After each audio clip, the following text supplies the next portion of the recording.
Hey guys, welcome to another episode of Traveling with Bond. Today we're going to talk about a very important topic.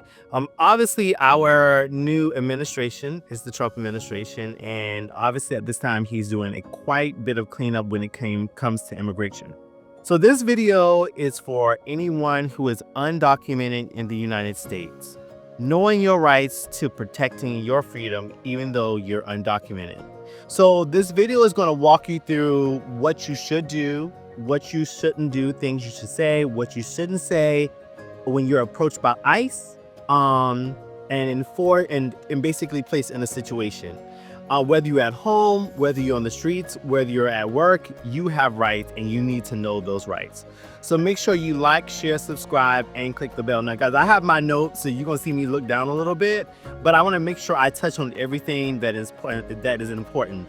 So if you have a loved one who is undocumented, make sure you watch this video because this could definitely change their life or help them in a tough situation. So the first thing I want to talk about is knowing your rights when you are encountering someone who works for ICE. Knowing your rights, okay? So if ICE approaches you, whether you're at home, whether you're at work, or whether you're out and about, you have a right to remain silent. Like, that's the first thing that you need to know. If they start asking you questions, you have a right not to answer them in regards to your immigration status or where you are from. Okay, that's the first thing that you need to know. You have that right.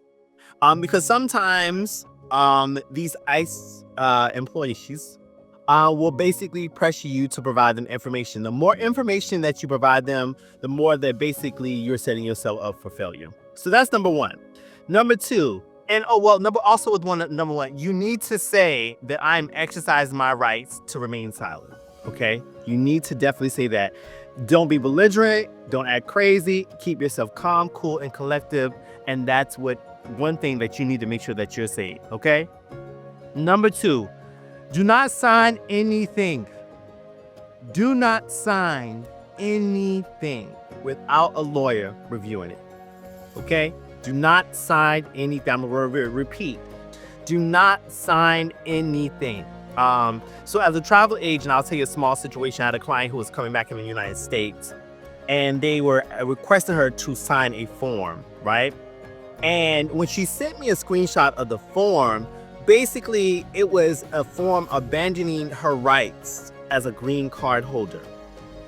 Craziness, just pure craziness. Just imagine if she would have signed that document. I'm going to put the name of the document in the notes below, the actual I number, but I'm going to put in the notes below. But just imagine if she would have signed that document. They would have placed her back on the plane and shipped her out of here. Craziness, right? So back to my point, do not sign anything without a lawyer. I just try to get you signed documents, basically giving up your rights.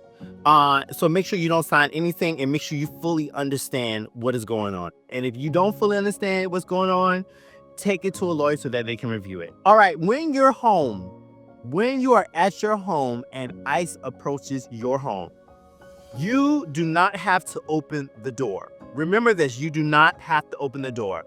ICE needs a signed warrant from a judge in order to do it. Again, you guys, I'm not a lawyer, but I've done my research.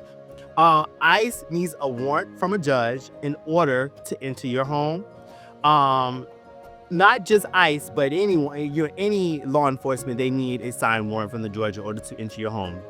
And if they do have it, ask them to slide it under the door. You have the right to review it. And then from that point, if they do have a signed document a signed warrant from the judge, obviously you do have to open the door. But at the same time, you also need to say, I do not consent to you entering my home. For record purposes, you need to say that. Because obviously they're going to have body cams on. So you need to say that for your records, okay? Number four, you have a right, obviously, you have a right to speak to a lawyer. You can ask to contact an attorney as soon as possible, okay? So make sure, even if your loved one is undocumented, you guys need to be proactive. You need to be proactive and find an immigration lawyer just to have on deck in case anything happens, okay? During these run-ins, you need to stay calm and collective and do not run. If you run, you're going to look suspicious. So stay calm, stay collective, stay respectful, and also assert your rights clearly. Like, you need to clearly state what your rights are. Now, let's talk about preparations, right? You need to create a safety plan. And again, I'm looking at my notes, guys, because I want to make sure I don't miss anything. So first things first, you need to create a safety plan. You need to know who you need to call, whether it's a family member, loved one, or your immigration attorney. You definitely need to memorize numbers, right? You need to memorize the most important numbers. Loved ones, that will come to your beck and call if you need them. Obviously your law office, you need to definitely remember those important people's telephone numbers. And this is also just in case if you're detained. So let's say, for example, you actually get detained. You can at least have these numbers memorized so that you can call the individuals. Now, there's also a know your rights card. I'm also going to put more information in the notes about that below as well. But these cards basically say that you're exercising your right to remain silent, and you want to speak to a lawyer. So someone who does not speak English, this card will definitely work in your favor, right? So I'm going to definitely put some information notes below about the particular card. But also you need to have this card to hand to the immigration, to ICE or to the immigration officer or whoever you speak with that is potentially trying to detain you or stop you and ask you questions. You need to have this card on deck, okay? All right. Useful English. In case, obviously everyone does not speak, English. So these are some items that you need to know. I do not want to answer your question. I want to speak to a lawyer. I do not consent to a search. And I am exercising my rights to remain silent. Those are very four important key things that you need to know in regards to being stopped by someone from ICE. Okay. Now, also, some important key organizational groups that help undocumented individuals in immigration. I kind of want to go through the list. Number one, RACES. I hope I'm pronouncing that right. It's RAICES, and the website is RAICES-Texas.org. They're a legal service that advocate for immigration, especially if you're in a detention center. So I'm going to put the information in the notes below. United We Dream. UnitedWeDream.org is another one. They're the largest youth-led immigration network, offer DACA resources, mental health support, and activism. That's the second one. The third one, National Immigration Law Center, NILC. NILC.org is the web address. Fight for immigration rights through litigation and policy advocacy. Okay, so make sure you guys know that as well. Again, I'm going to put in notes below. Immigration Legal Resource Center, ILRC. The website is ilrc.org. Legal training resources for immigration communities and advocacy. And the final one is American Immigration Council, AmericanImmigrationCouncil.org. They offer legal services, research, immigration stories for educated and reformed.